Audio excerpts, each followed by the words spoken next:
Hello, and welcome back to It's a Very Exciting Time, a podcast by a UFO nerd and his tolerant friend. My name is Scott, and I've been fascinated by the phenomenon my whole life.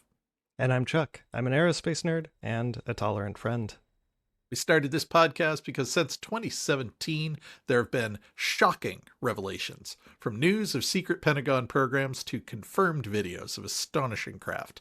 In a nutshell, now that we know the government has recovered non-human technology, Or at least we will, now that Trump has waived everyone's NDAs. it raises a natural question. If UFOs are real, what else? Suddenly, some of these other parts of the phenomenon that seemed unlikely are pulled into the realm of the possible. And they may still be unlikely. But even if it's new science and not aliens. It's a very exciting time.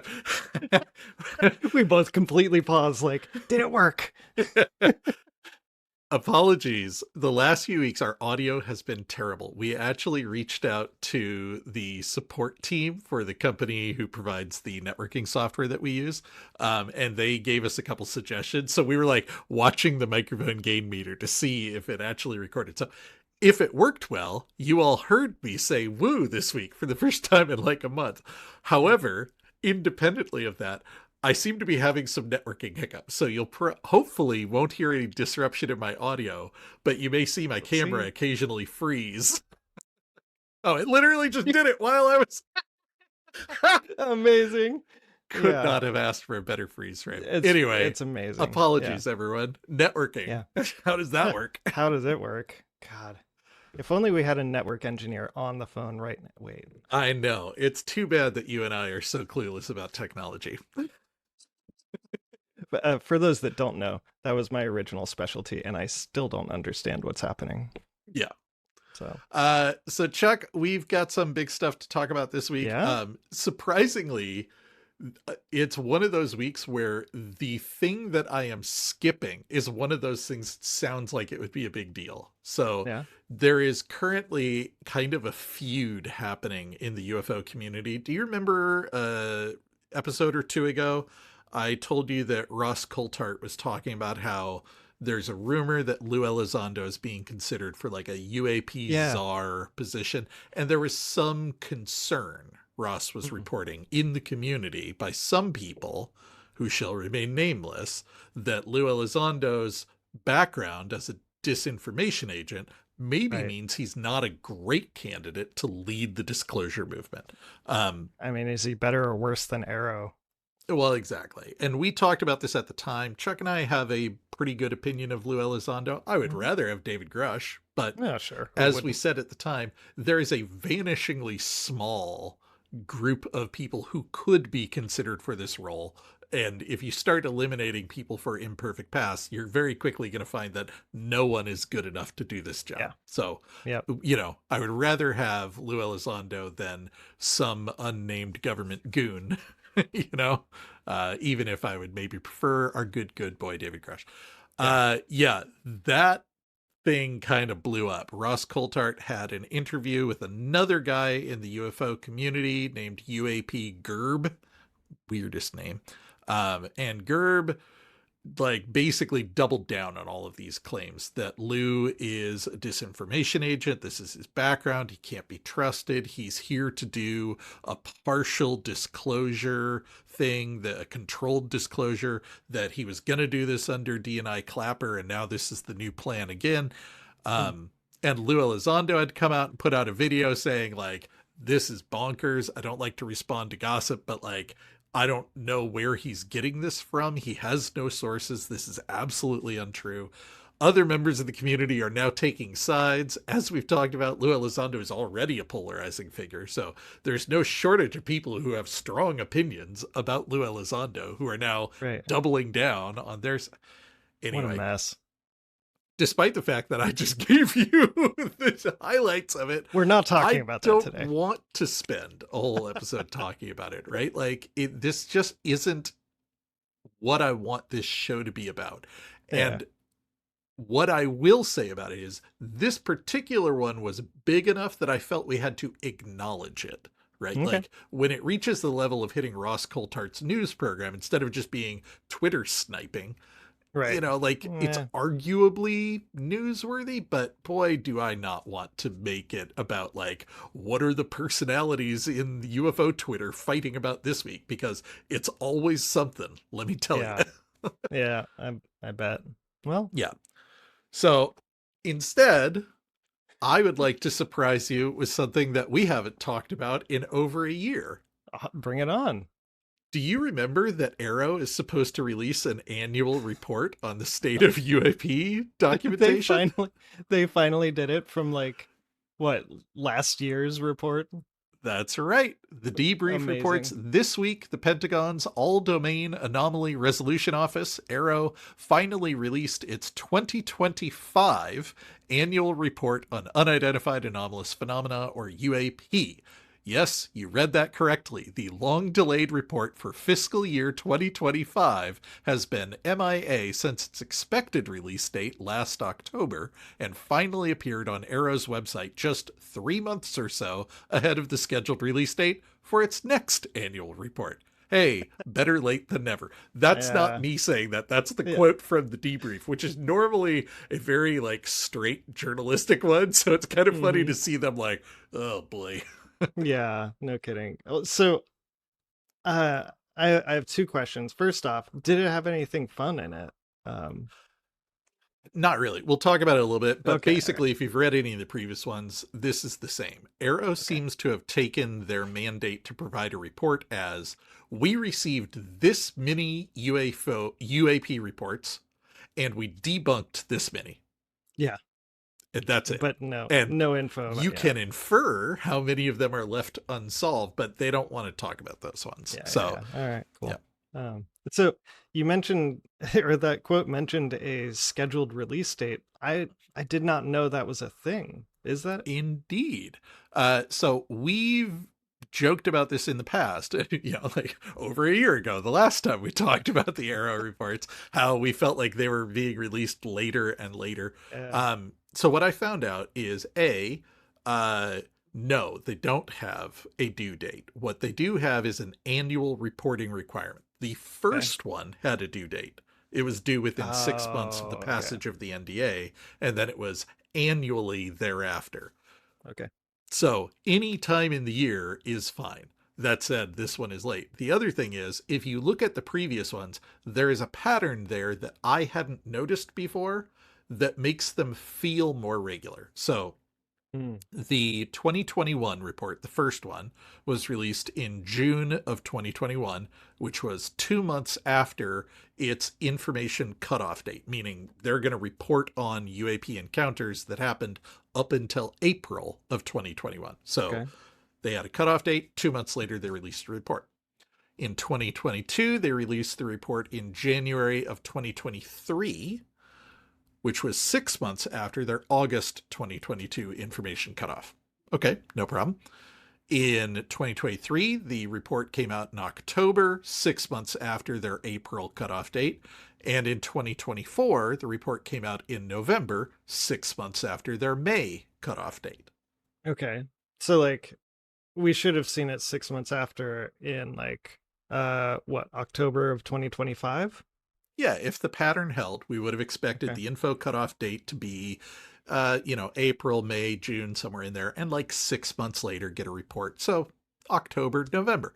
Sure. Instead, the fiscal year 2025 report dropped in July of 2026, 14 months after Yeah. its May 2025 information cutoff date.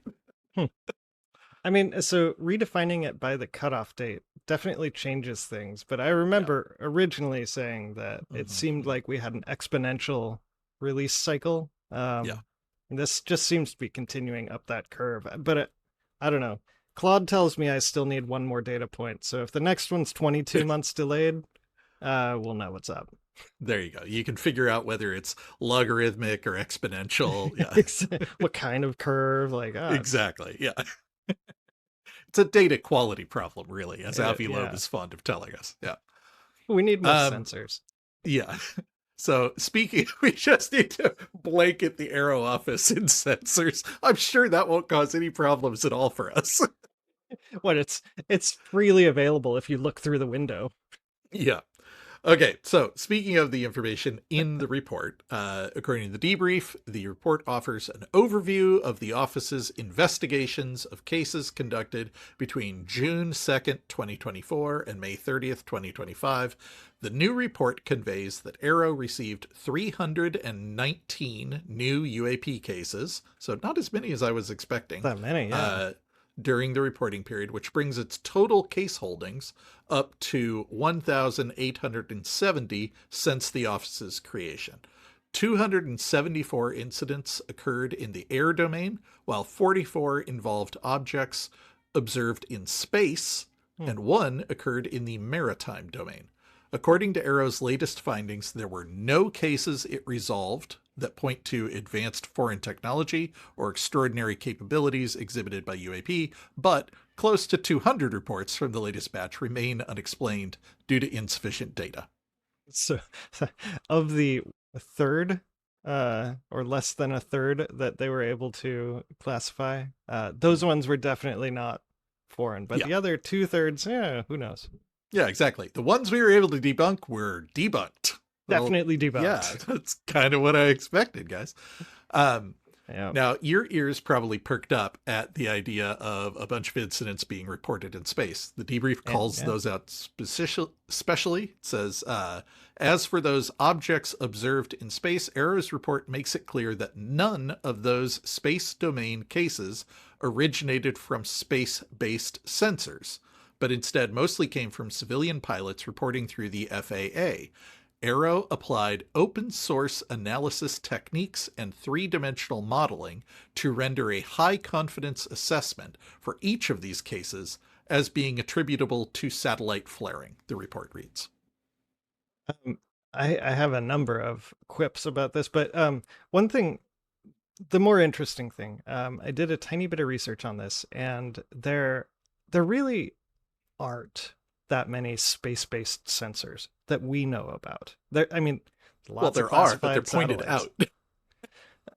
yes. Yeah, like there's a lot of classified payloads. We don't know what those are doing, and those are probably the ones that would have space-based sensors. But for the most part, there is a sensor that we know of that's in LEO that is called like the space-based sensor satellite. That's a pretty good match, but there's one of them, and it's from 2010. The least interesting name I've ever heard for an object. What do we call this one? I would imagine scientists are like, oh my god, like who gets the naming rights? Like, no, this is the Van de High Lauer Vos no, it's the space-based sensor. Well, okay. I guess. I mean, it's military versus NASA, right? NASA always has good names. So there's one in LEO. There's a couple in geostationary, because that's a much more vulnerable place. But we don't have. So like, how could they be from space-based sensors? I think it's interesting to clarify. You hear there are space-based UFO reports. You know, my thought goes to the ISS or whatever, right? So clarifying that this is civilian pilots reporting to the FAA. It tells us FAA is handing over UAP reports to AARO. That's great. B, the fact that they were able to attribute these all to satellite flaring tells you exactly what we actually joked about last time we talked about the report, which is it's all SpaceX. Like, it's all those CubeSats up there. There's a billion of them now. There was a term that was going around for a while called racetrack UAPs, and those are the ones that are satellite flaring. Basically, you get these trains of the SpaceX satellites, and as they come over a position in orbit, they either catch a reflection or they actually like skim off the atmosphere and actually flare a little bit. But either way, from the ground, what it looks like is ... and the ones at the front fade out and the ones at the back fade in. So you get this weird like stationary thing that looks like it's moving, and it looks really weird, but it's just satellites. Specifically, that's satellites going over the day-night terminator. But the day-night terminator, when you're at 400 kilometers, is farther than ours. Right.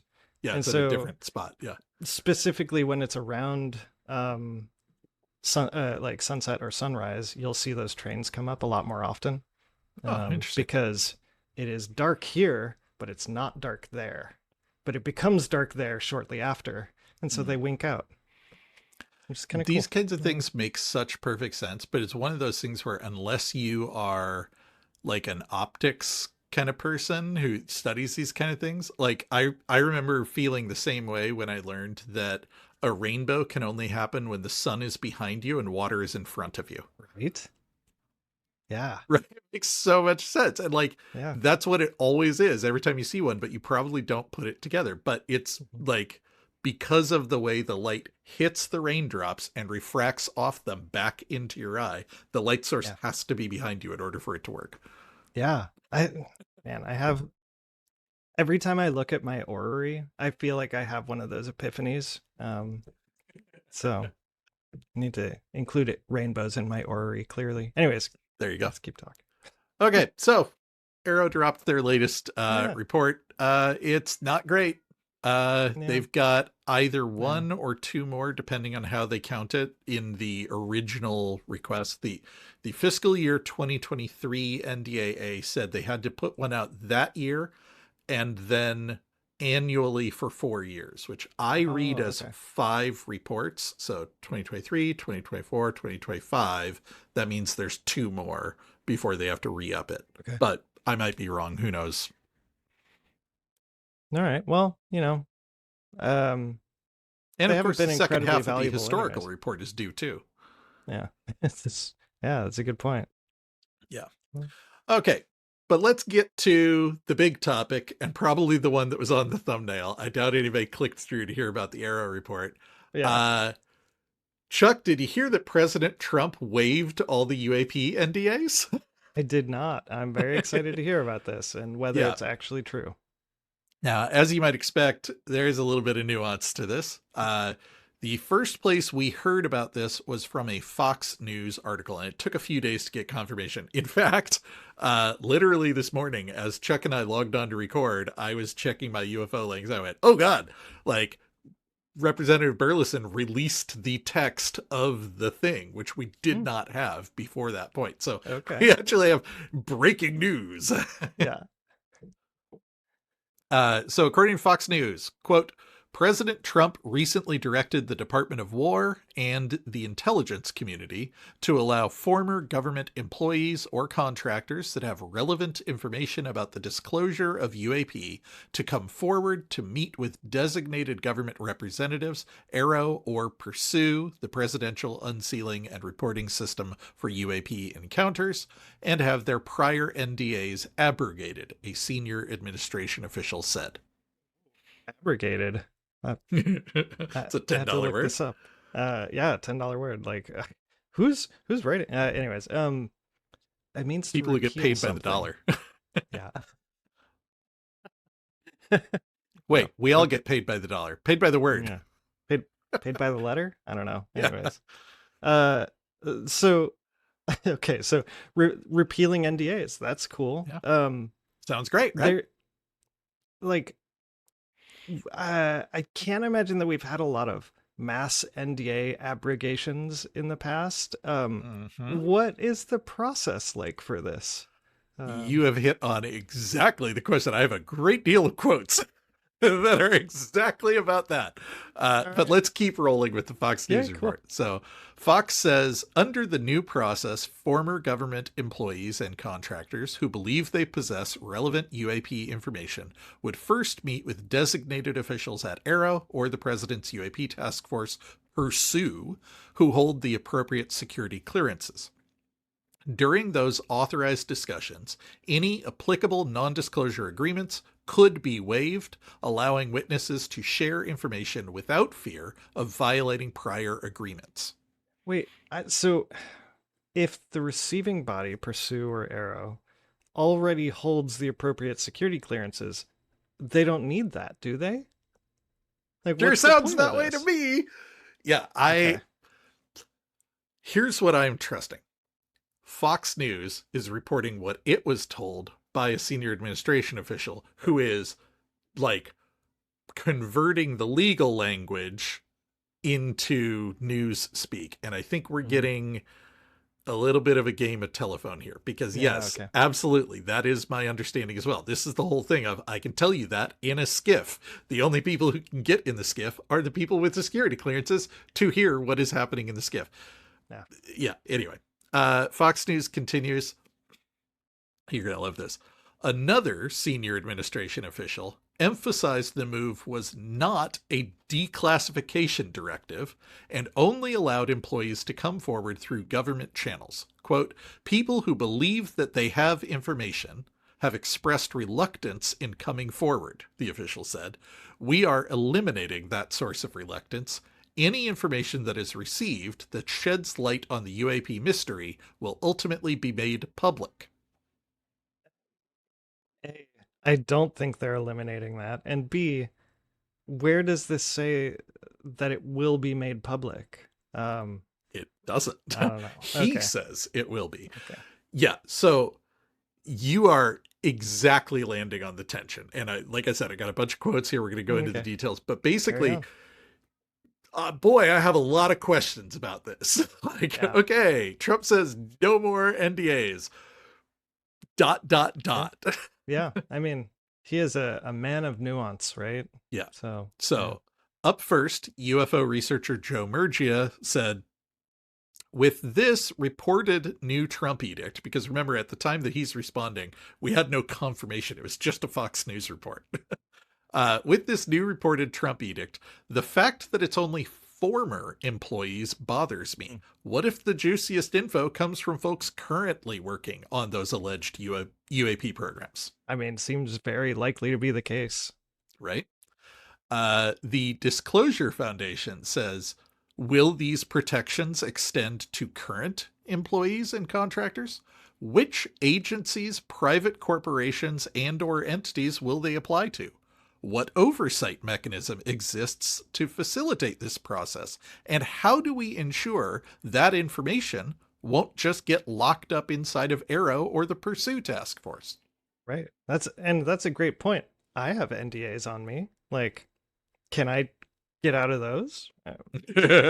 They do specifically say they're about UAP, but yeah. I don't know. Yeah. Maybe Oh, you do sure. have NDAs about UAP. Maybe there's a You reason never you know. joined this. Are you a disinformation agent? You're part of the problem.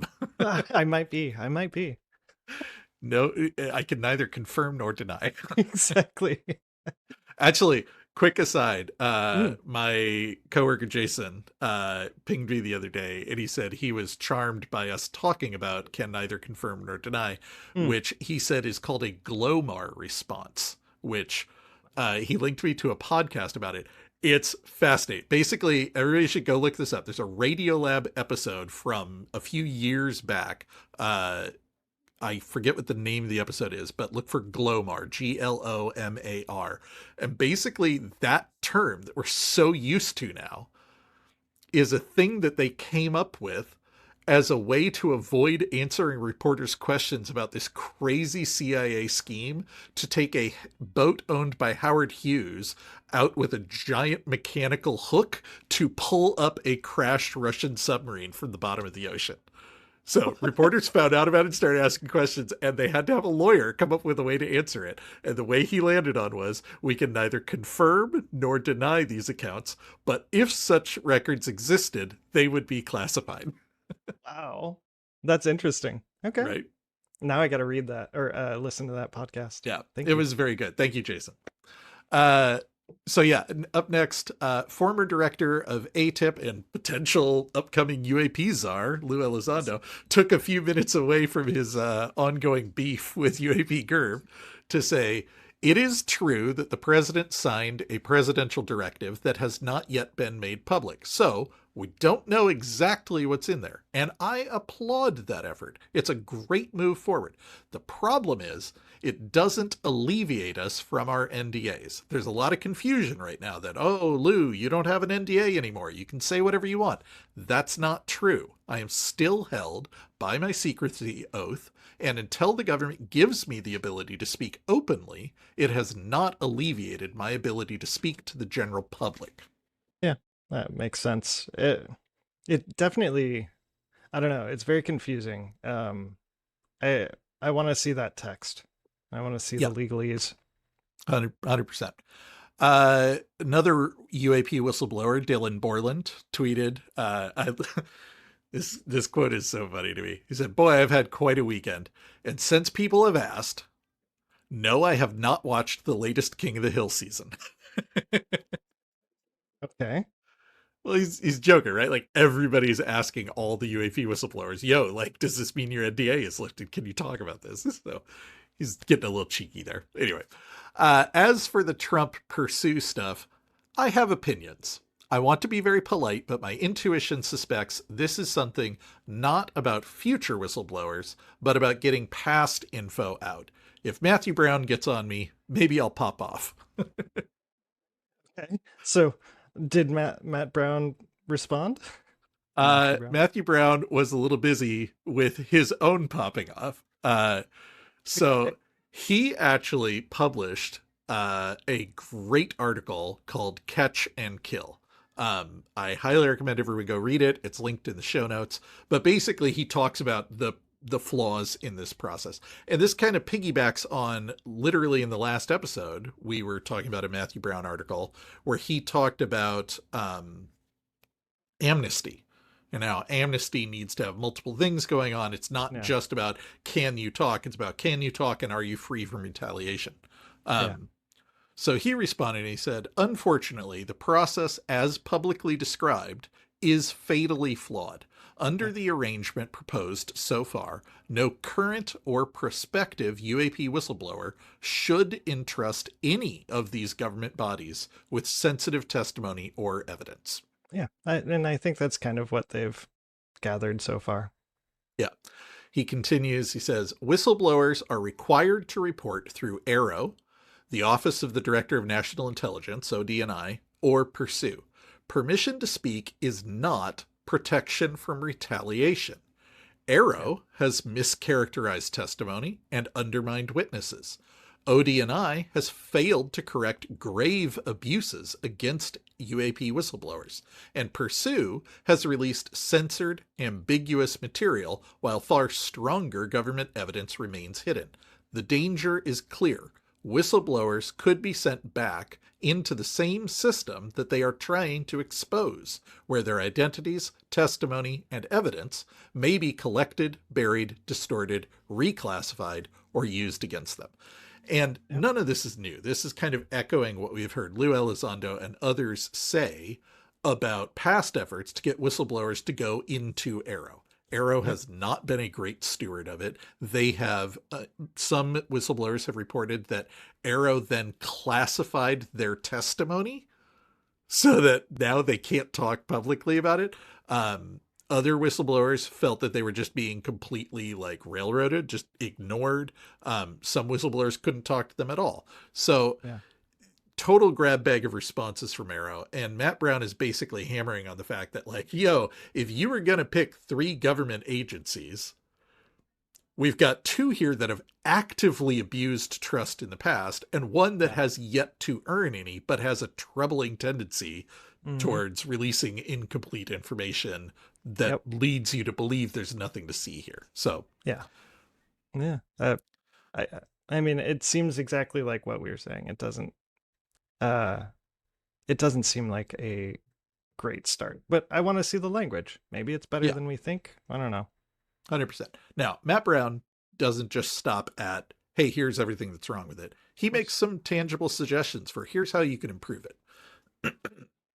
He says, an effective disclosure framework should include 3 essential tools: release from secrecy obligations, immunity from prosecution, and conditional amnesty for those whose cooperation is necessary to expose and dismantle an unconstitutional system of secrecy and suppression. So that's basically everything he talked about in the amnesty article. And then he says, in addition, 7 changes to the draft presidential directive should be considered. Wow. Now, I'm going to pause here for a moment. 7 changes. Awesome. I'm excited. But second of all, this is the first time I saw anybody say draft presidential directive. I think Matthew knew something that wasn't public at this point because nobody was saying presidential directive at this point, unless I misunderstood the timeline here. So this actually encouraged me because at this point, the only thing I had seen was a Fox News report, which didn't mention a Right. presidential directive. It just said Trump waived the NDAs. You can infer that was via a presidential order. How else would he do it? But Right. like there was no discussion of language. Lou Elizondo mentioned it was draft language that, Mm. we hadn't seen yet. So anyway, I felt like this was a little bit of confirmation that there's maybe some meat on these bones. Yeah. But Okay. yeah, let's talk about these 7 changes he suggests. I'm going to go over them quickly. There's 2 of them I'm going to read the larger explanation of. Most of them we're just going to go past because they're quick. Okay. 1, remove AARO and ODNI from leadership. Yeah. Fair. 2, permit direct disclosures to Congress. Sure. 3, define all waived secrecy obligations in writing. So basically, like, this is unclear and we need definition around it. Yeah. 4, protect whistleblowers and their families. 5, preserve evidence and notify Congress. Okay. Mm. 6, set firm declassification and release deadlines. I don't think that one has a snowball's chance in hell of getting through. It's great. Shoot for the Yeah. moon, Matthew. I think Yeah, you're right. right. I don't think we're going to get like this is definitely about like letting the president know. I don't think anybody in the president's team is like, and then we'll tell the public. Yeah. Right. Yeah. 7, create a White House task force led by civilian appointees and observed by Congress and the judiciary with authority to identify, review, declassify, and release UAP records across the executive branch. That last one might sound familiar to you, Chuck. That sounds a little bit like the UAP. Closure Act. Yeah. Man, can't words. There's so many acronyms There's here. a lot of acronyms. Yeah, the UAPDA. Yeah, you had it. Yeah. Yeah. So yeah, basically Matthew Brown is like, look, as written, this thing is too limited and going to the wrong agencies. Let's talk about how to expand it. And he lands on, it turns out there's already a proposal for how we can make this happen in a way that doesn't just trust the executive branch to do the right thing. Yeah. So I said I wanted to expand on 2 of those. So Okay. first of all, Brown says, 1, AARO and ODNI should have no leadership role in this process. Their institutional biases, records of dishonorable conduct, and refusals to correct past wrongdoing disqualify them from any position of trust in this process. Now that sounds very strong, but remember I recommended you go read the article? He goes on to detail all the ways that they have failed to earn trust and have abused whistleblowers. So Yeah. the article is worth reading. I don't want to waste everyone's time, but just reading his article verbatim. But basically, he brought the receipts. That's for our other podcast, the Go to Sleep Talking About UFOs podcast. That's right. Yeah. Very, it can't be very exciting time. That'll keep you awake. A very, very sleepy, time. times. Very relaxing time. 2, the presidential directive should permit protected disclosures directly to members of Congress and authorized congressional staff, including those serving on relevant oversight committees and UAP-focused committees and task forces. Congress cannot perform its constitutional oversight function if the executive branch controls its access to whistleblowers and their information. Of course. This is such an important point. We talked a lot about how, like I'm an art major and Chuck was a nerd, but neither one of us was really like civics guys. So sometimes we kind of like rediscover civics lessons from first principles on this podcast. And one of these is surprise, the military is part of the executive branch. So even though we've got all this indication of tensions between the legacy program and the president is not considered need to know, at the end of the day, the president is the executive branch and the DoD and all these intelligence programs are part of the executive branch. It's the executive branch monitoring and supervising the executive branch. Even if it would be a good step to get the White House involved, it ultimately is still constrained within one branch of government. And Congress is there to have oversight over the executive. If it's all in the executive branch, we're missing out on that. So I'm wholly in favor of this idea of like, yeah, absolutely. I agree. We should be waiving the NDAs. You should be able to go talk to the executive branch. The president should be able to look into this. And also, it should roll The on to Congress. Congress. Yeah. It's a little thinking about this, it's a little surprising to me that the inspectors general aren't part of the judicial branch or the Feels like they should be, right? Yeah, it's internal, like. so it makes sense, but yeah. Yeah. So Brown concludes, he says, without these provisions, the nascent disclosure process may amount to little more than sending whistleblowers and the evidence they carry back to the same recalcitrant bureaucracies that concealed the truth in the first place, while exposing those whistleblowers to the full spectrum of retaliation from parties opposed to public disclosure of the UAP reality. Yeah, basically, Matt Brown's got some concerns, and yeah, they make totally sense. Justified. Yeah, the one about Pursue is really interesting to me. I want to read that article and see what they've done wrong. I'm not. I can give you the short do it right. Okay. In the article, what he basically says is Pursue hasn't earned credibility yet. They haven't. They're brand new, but the one thing they have done is the UAP releases, the file releases. And our big complaint about those is these files are dropped with no metadata, no information, no way for anybody to verify or interpret them. Got it. It's good that files are being released, but they're being released in a way that is overwhelming, confusing, and unconvincing to skeptics. So if the goal is to bring the public on board, they're failing. Now, are they failing because they're handicapped in some way, or are they failing because they were designed to fail? It's unclear. They haven't earned that trust yet. And the one bit of evidence we have is like, oh boy, they might be part of the problem. Yeah, got it. Okay. So yeah, continuing on to reactions to this assumed NDA waiver. We've got Dr. Eric Davis. Dr. Eric Davis is someone we don't quote a whole lot on the podcast. He was a scientist involved in OSAP, ATIP, the UAP-TF. He's quoted in a lot of documentaries. Most notably, he is allegedly the author of the Wilson Davis Notes, which is an interview that supposedly took place between him and former Admiral Wilson, who told him about a time when he uncovered the legacy program and was denied access, even though he was the top of the food chain on access to black programs. So Dr. Eric Davis says, quote, Trump's order did not forbid committing acts of official or unofficial off-books retaliation against whistleblowers. Yeah. I think Matthew Brown's article illustrates why whistleblowers are afraid to go to law enforcement when they face repercussions outside of the workplace. There is a mistrust for the whole system because of bad behavior and deception within government agencies, as described in his article. And that's in the receipts section where he's explaining how whistleblowers have not been protected and have been actively mistreated.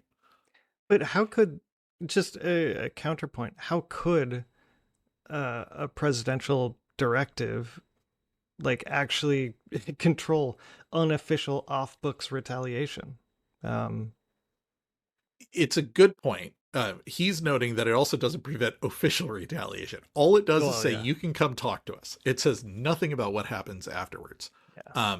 There are steps they could take to protect whistleblowers. And we've talked before about how this is kind of a never-ending battle, right? Like, the more you put into law to protect whistleblowers, the more the punishment of whistleblowers goes off the books.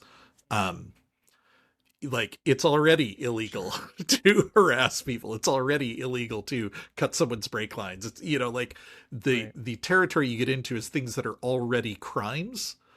So does it help to pass more laws to say, hey, you can't do that? arguably it does, but we're definitely in a weird gray territory where everybody's like, hey, whistleblowers are already protected. Like, yeah, but that doesn't mean that they're comfortable coming forward. Yeah, it doesn't seem to be effective. Yeah. Yeah.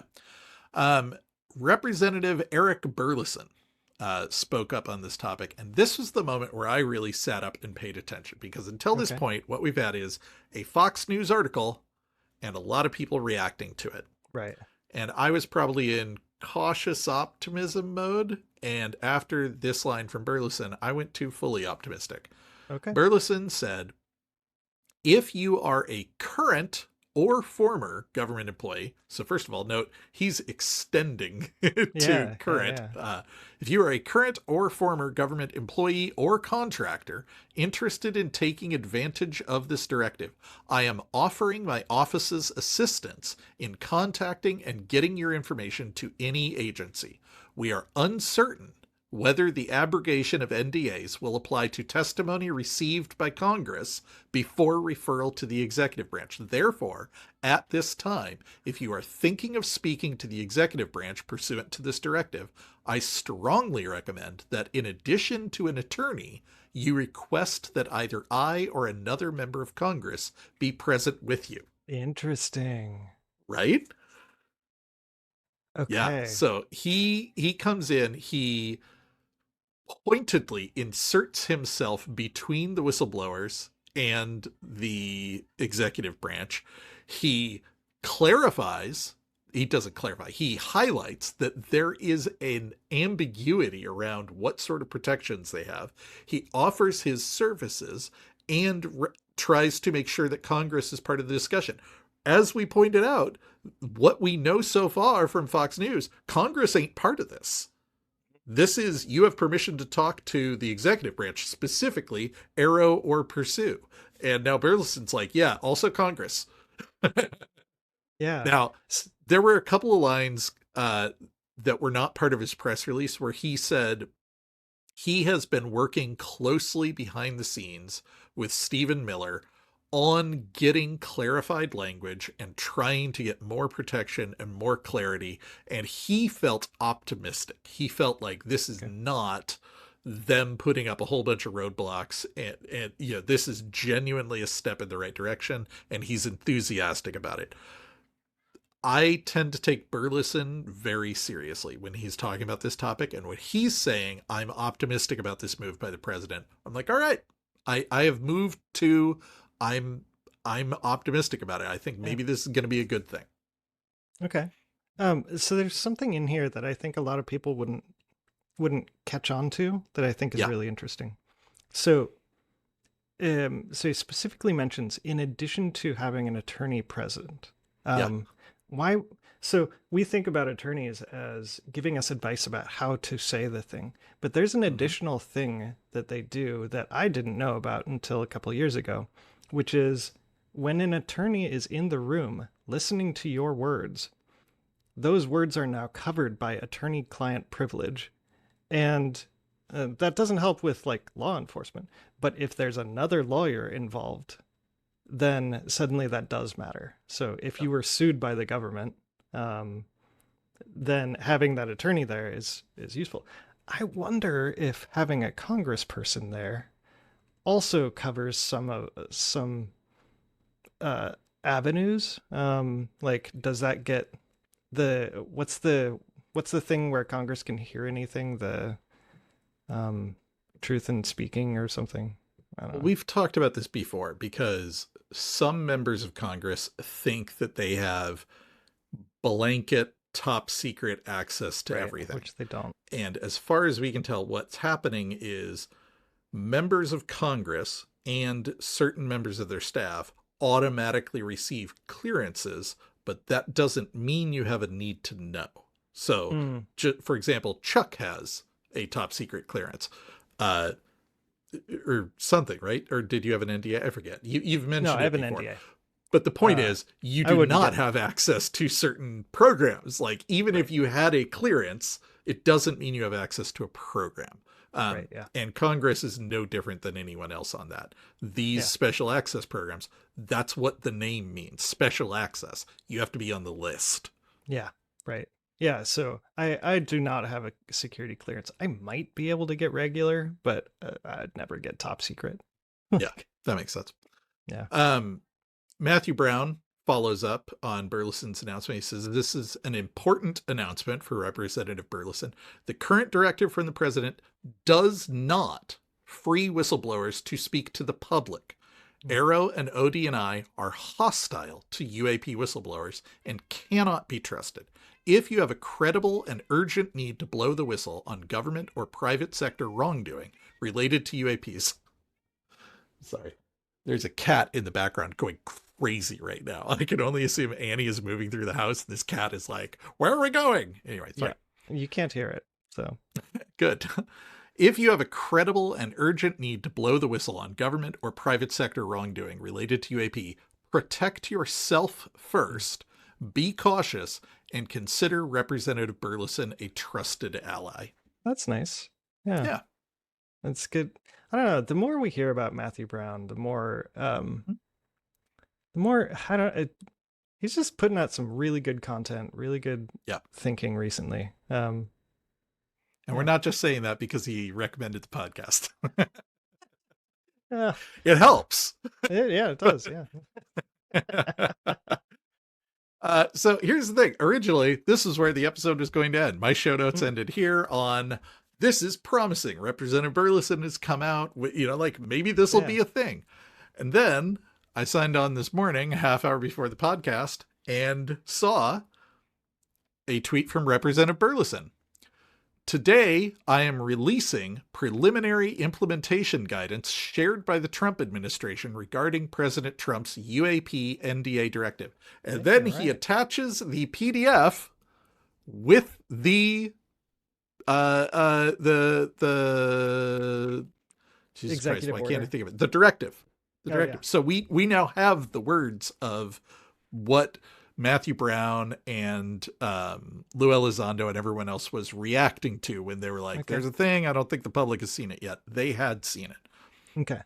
So this is a memo from the Deputy Director of National Intelligence, Aaron Lucas. Quote, "This memorandum provides preliminary guidance for the release of all UAP information to the Pursue Task Force for review and declassification." I'm going to pause right there for a second. That's your what do they call it in an essay? Your like opening statement, right? Like your assertion of like what this is about. All UAP information to pursue for review and declassification.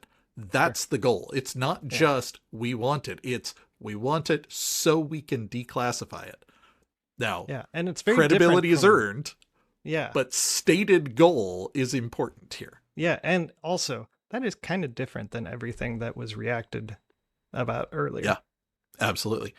Consistent with presidential direction, the Department of War and the intelligence community will implement a process to ensure current and former government employees and contractors with relevant information on UAPs shall have prior non-disclosure agreements, oaths, or commitments waived when speaking with authorized government representatives of AARO or Pursue. Okay. That seems like a strong start, at least. Absolutely. Yeah. I was reading this morning. I'm like, oh, like they're addressing a lot of the concerns that people had. Like we're reacting to information in a vacuum. Everyone was reacting to a Fox News summary of what senior administration officials said about this memo. And we definitely had a game of telephone going on here. Lucas continues, he says, "All members of the intelligence community will, within 30 days of the receipt of this memorandum, coordinate with the ODNI to establish a Pursue designee and inform their workforce of the president's order. Subsequently, ensure the workforce is aware that any previous or existing NDAs prohibiting disclosure to the president or designees like Pursue are no longer in force, and that anyone with knowledge of UAP information should report all such information to AARO or to an authorized Pursue representative. Detailed reporting procedures will be disseminated to IC components within the next 30 days.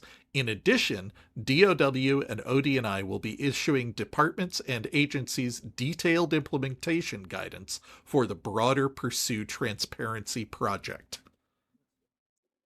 I'm curious why. So, like, there's a lot of really interesting stuff in there, but one of the things I'm curious about is why AARO continues to come up. To me, Mm-hmm. I don't think any whistleblower is going to go to AARO. And I Yep. didn't think that even before Matthew Brown's Yeah. article, but um, but is it just like politics that they have to mention AARO? Uh, I wish I knew. yeah, And it may be, remember we found out that Avi Loeb's Science Council is part of a broader group. So it was an umbrella over right. multiple groups, including the Science Council. Maybe we've got something else here with this unseen implied existence of an umbrella organization that now AARO and Pursue are under there as well, or maybe AARO's over it, or yeah, I don't know the answer. Okay. AARO is part of ODNI. We don't know anything about Pursue at this point, like where they fit in the org chart. Are they Oh, over AARO? Are they under AARO? Are they parallel to ODNI or part of ODNI? Its name says it's a presidential group. So maybe it's not in the DoD yeah. at all. Maybe it's reporting directly to the president. But yeah, I agree with you. There is ambiguity around why AARO is part of this process. And Hmm. I think you're probably right that there's some political reasoning or legal structure that we're not Yeah. seeing that means it has to be this way. I just realized that um, I was thinking Pursue was the name of the um, group led by the UAP caucus No. and Luna. Yeah. What is Yeah, that one that's called? different. The Disclosure Foundation. Oh, okay. Man, Yeah, I don't know. yeah, totally Can't keep different. track of everything. Pursue is brand new. We had never heard of it until the first UAP files dropped, and they said they were dropping from Pursue. That was the first time we'd ever seen that acronym, heard it Hmm. defined. We still don't have much information on what they Yeah. are or what the structure is. But yeah, that is the new thing that so far the only thing it's done is release the UAP files. Okay. What was the name of the organization that did like the JFK and Epstein and all those That was releases? the Federal Secrets Task Force that Oh, Representative Luna is leading. And that is a okay. congressional task force. That's what I thought Pursue was. So Yeah. No, apparently it's I've different. just Yeah. totally missed it. Okay, cool.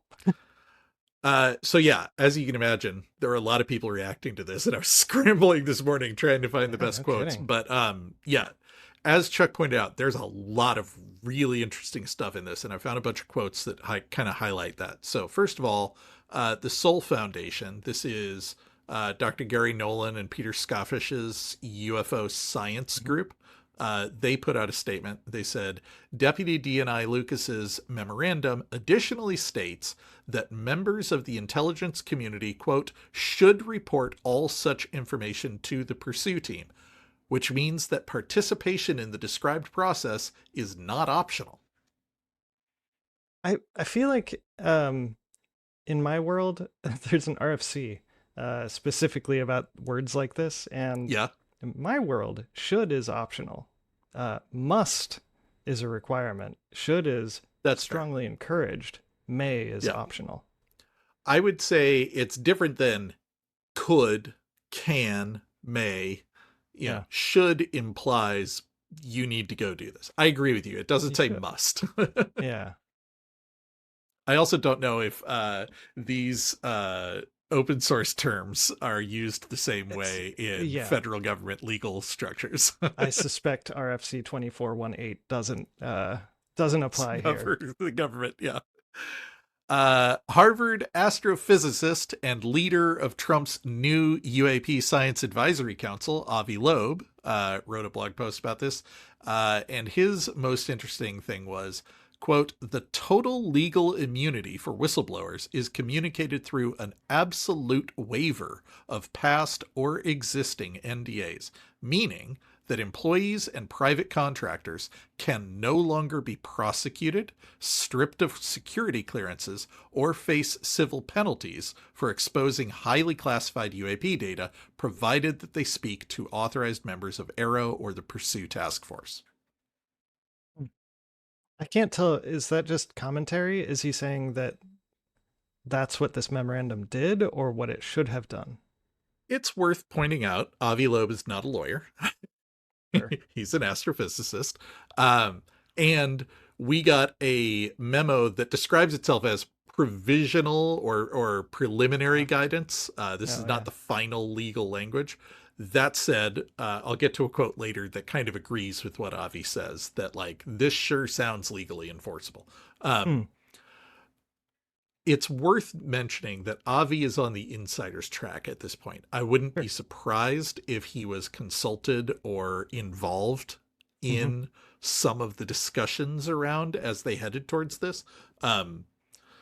I think it's far more likely that some of the other names we're used to, like Lou Elizondo and stuff, were involved. But Avi is no longer just kind of a wacky scientist on the outside saying things. He's now arguably got an inside track. Now, he may be getting briefed. He goes on to make a few points where he highlights something the memo says and then explains why it's important. And I thought he did a great job of this. So first of all, he says the intelligence community has a strict 30-day deadline to appoint a designated Pursue representative within every agency. This forces the decentralized spy networks like the CIA, NSA, and DIA to create clear official pipelines for internal data collection. Yeah, I mean, they could still be the janitor. No, of course. But do you remember we talked about Project Blue Book and how there was a shift in their operation from, at one point, there was literally a Project Blue Book office in every Air Force base in the world to they had a single office with 4 employees. There's absolutely a bureaucratic way of shutting down an agency. Every intelligence community has to have a Pursue representative within 30 days is a pretty unambiguous signal. You got to take this seriously. Yeah.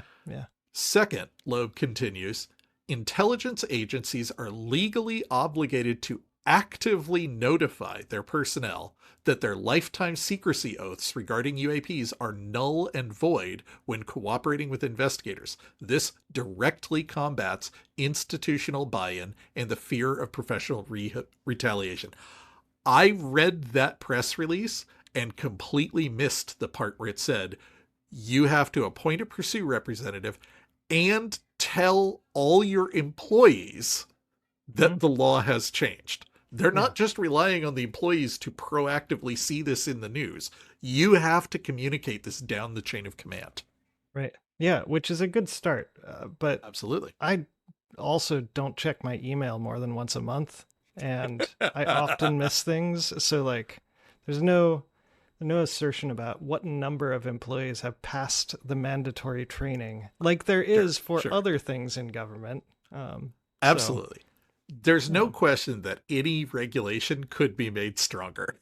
That said, that's true. I think this is a very good step. Yeah. Loeb's final point, he said, and this was addressing a concern that we had. Why are AARO and Pursue part of this at all?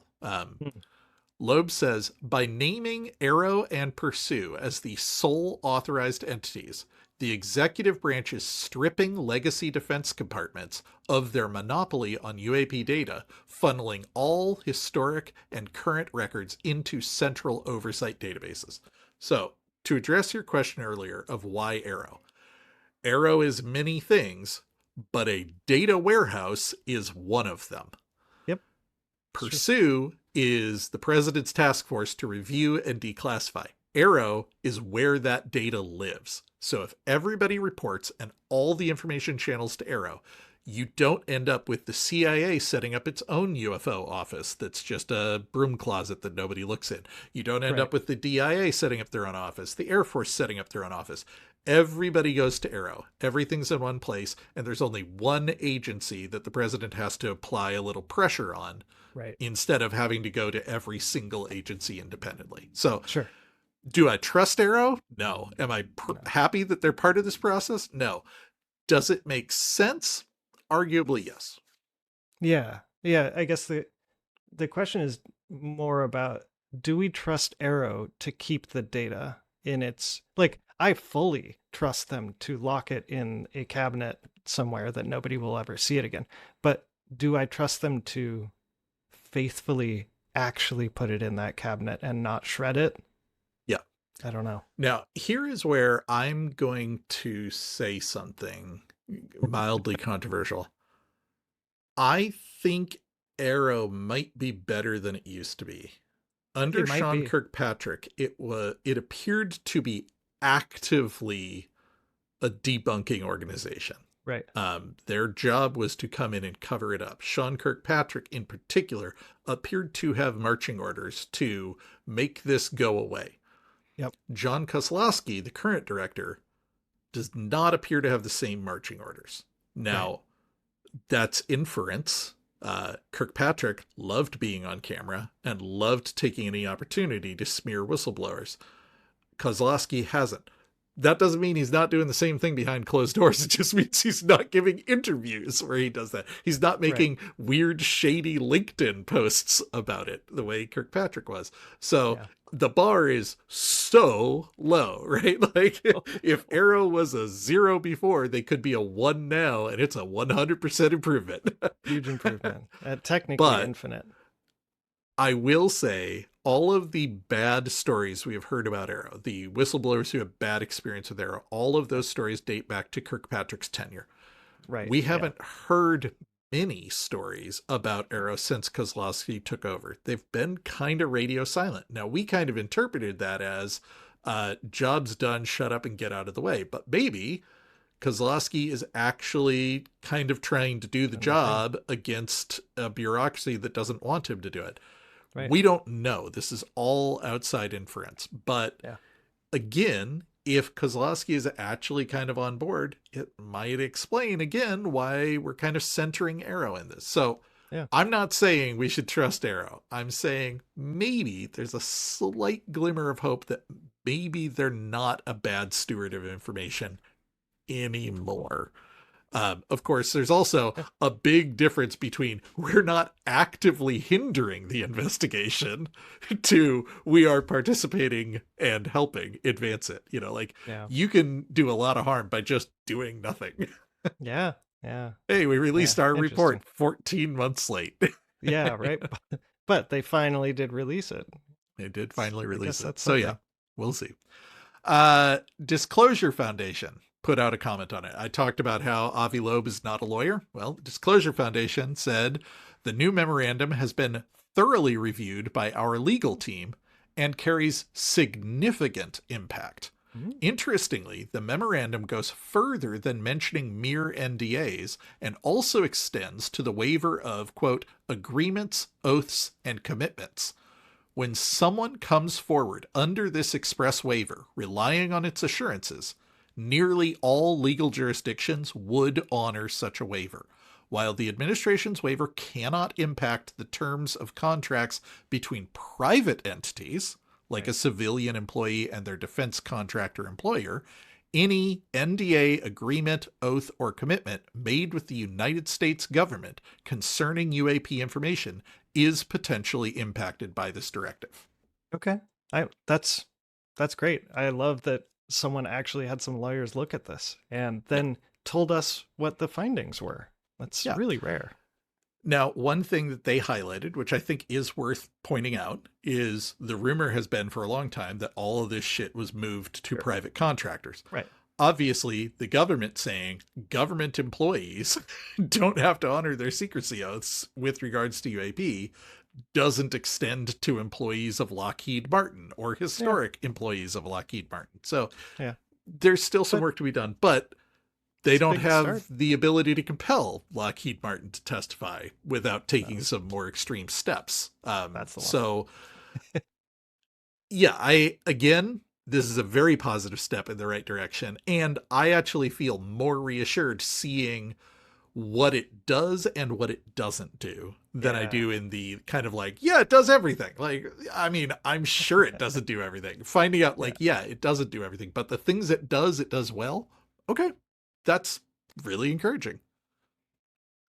Yeah. Former State Department analyst Merrick von Rennenkampf tweeted, Great. preliminary guidance from ODNI waives any NDAs prohibiting disclosure to the president, which is a clear nod to the allegation that presidents have not been informed of certain UAP UFO activities. Again, this was a term in the document that I just kind of breezed past. And when he highlights it, yeah, that's a big deal. Prohibiting disclosure to the president, not prohibiting disclosure, not you can only talk to certain agencies. The memo explicitly says if you have an oath that prohibits disclosure to the president, they wouldn't feel the need to put that in there if they hadn't heard that such oaths existed. Right. Yeah. Yeah. That's a really interesting point. And it it also mentions or a designee, which is great. Yeah. But one of the things that strikes me about this is that sometimes I wonder about Trump's motivations. Yeah, and fair. This finally makes it clear. Like, it's not so much about gaining clarity about UAP. It's that someone is not telling me the answer. 100%. Yeah. And like we all kind of assumed it would be something like that, but I don't know. This just makes it clearer, and for some reason that makes me feel like more trusting of it. Like when I don't understand the rationale, because you want to understand someone's motivation, right? Yeah, exactly. We've known for a while now that Congress's motivation was you can't keep hiding this from Congress. It was not you can't keep hiding this. They're totally fine with it being hidden as long as it is being appropriately overseen by Congress. Like secret programs that the Gang of Eight has access to, good to go, buddy. Woo! Yeah, the fact that we're getting anything publicly is really a side effect of how bad the cover-up is, not the fact that Congress wants it to be public. That's a really great way of saying it. Yeah. So to bring us full circle, Matthew Brown chimed in again and said, quote, "This is an extraordinary admission from ODNI. Illegal UAP NDAs exist, and they were specifically written to prevent the lawfully elected president of the United States from accessing information held within his own government. But this still does not free UAP whistleblowers to speak to Congress or the American people. It provides no immunity, no prosecution, and no remedy for those threatened or punished for violating unconstitutional NDAs." And this gets us back to the eternal gotcha, right? Like, if you are part of an illegal program, in theory, those obligations are null and void. In practice, it's not going to matter when someone shows up to put a bullet in your head for committing treason. Like, right. Or just, because they believe you committed treason, or absolutely. I don't know. That's another one where like the folks who retaliate outside, like unofficially, I don't understand their motivation. And so it's much harder for me to understand why that would happen or what you would even do about it. But have you seen Disclosure Day yet? No. Okay. So I'm going to repeat my recommendation for you. I just watched it again last night with Annie. She was totally into it. One of the things that they highlight is, I've told you before, the movie is about a guy who steals all the information about the UFO secret and is going to release it to the public. What's interesting is he works for a private organization. Now, he doesn't work for Lockheed or any of those others. They made up a fictional company that he works for that is the sole receiver of UAP shit from the government. But throughout the movie, they show the contempt that this agency holds everyone else in with regards to this secret. Mm.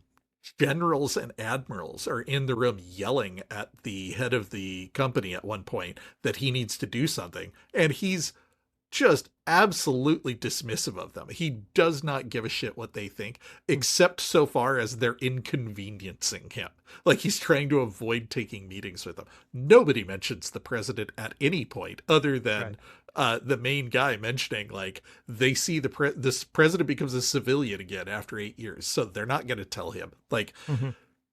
I think they do a really good job of highlighting the idea that an organization that was founded on secrecy, and imagine something that grew out of the Manhattan Project, which is something Yeah. we've talked about before, that it And the Cold War. started as outgrowth of the Manhattan Project, ended up under the DOE, and it had the highest secrecy of the land, higher than anything else, higher than nuclear bombs. That culture becomes kind of self-reinforcing. This is the biggest secret. It doesn't matter whether or not you think it should be secret. It is a secret. And once you decide that the secrecy is more important than anything else, you end up in the world where you start rationalizing things like the commander in chief of the executive branch doesn't have a need to know. Right. That's a sign things have gotten fucked up. But if you can convince yourself that that is true, anybody who jeopardizes the secret is by definition like committing, if not treason, like high crimes, and Yeah. you'll do whatever it takes to keep the secret. So Hmm. you're saying you don't really understand the motivation. I understand the motivation a little too well, and that's part of what I'm worried about. Is I think it would only be good for some of this secret to come out so that we can get it back to more of an nuclear program style secrecy, where the fact that we have reverse engineered technology is not the secret. It's what is that reverse engineered technology? What have we done with it? I'm much more comfortable with that being a special access program that only the Gang of Eight has access to. That's fine. Sure. I don't need to know how the special, triangle that the Air Force reverse engineered and is more cutting edge than any other airplane we've ever made works. But the fact that non-human technology exists, the fact that we've recovered bodies, the fact that alien life exists, those shouldn't be secrets. And the fact that we've landed in a world where these two things are conflated, that concerns me. So totally. I'm hopeful, and I did not think I would find myself hopeful, that this NDA waiving is genuinely a step in the right direction. I thought it was going to be like the UFO file drops, kind of a self-serving, like, we don't really know if anything will come of it. The amnesty discussion, I didn't really know if anything would come of it. Now, we still don't know if it will, but finding out that they were working on waiving the NDAs, and that this is actually going to be a whole of government approach, a top-down directive to the intelligence communities. You have to do it. You have to do it this way. You have to tell your employee. It's implied that it's mandatory for the employees to disclose. It is implied that this is going to be declassified. Boy, I think any reasonable person has a lot more reason to be optimistic about this topic than we did before, even if it's coming with kind of snarky comments from the White House, like, well, everyone keeps telling us, like, they're afraid to talk because of their NDAs, so here we go, no NDAs, we'll see if anything happens. That's fine. You don't have to believe. If something comes of this, my God, I mean, absolute game changer. Yeah. I'm looking forward to 3 years from now when all of this is over and we start hearing information about triangles. And I'm going to recall back to this episode where you said, I don't need to know information about triangles. I'm going to call back to this and be like, yeah, you do want information when we're sitting around the campfire, taking turns on guard to prevent raiders from stealing our last can of tinned beans after the apocalypse. We can absolutely debate about whether or not the government should have released You're like 3 years from now. I'm like, buddy, I can't picture 6 months from now. I mean, I can't either. Yeah. Yeah. But that's not the content of this podcast. I mean, it's adjacent. It's adjacent. Yeah. Yeah. On that note. Quick detour, buddy. How is New Zealand, man? You're back. Oh man. When did you get back? Like, you did the time travel thing where, like, when you went to Yeah. New Zealand, you ended up in the future. So Yeah. when you came back, did you end up going back in time? Yes. We left on Thursday at 9 p.m. and arrived here on Thursday at 2 p.m. or something. Amazing. But something like that. I don't know. It was a rough flight, but yeah, it was good. The only challenge was that Erica was sick, or I was sick for the first half, and Erica was sick for the second half. No. So I think the conference went really well. It was super interesting, even for both of us, but especially for Erica. And kind of touring around was interesting, more for me because I was not sick at that point, and Erica was. Yeah. But it was interesting. It was a good time, and I look forward to someday going back to New Zealand when we're not both sick. There you go. Yeah. Well, we had a number of commenters welcoming you to New Zealand, and they were thrilled that you were in the neighborhood. So Yeah, that's awesome. Cool. okay, everybody, thank you so much for joining us on It's a Very Exciting Time. You can find show notes and more on our website, veryexcitingtime.com, as well as links to our Discord and social media accounts. And if you'd like to support the show, please check out our Patreon at patreon.com/veryexcitingtime, or grab some t-shirts like the one Scott is wearing right now at veryexcitingtime.com/merch. And Chuck, as always, my wife thanks you for listening to me talk about UFOs so she doesn't have to.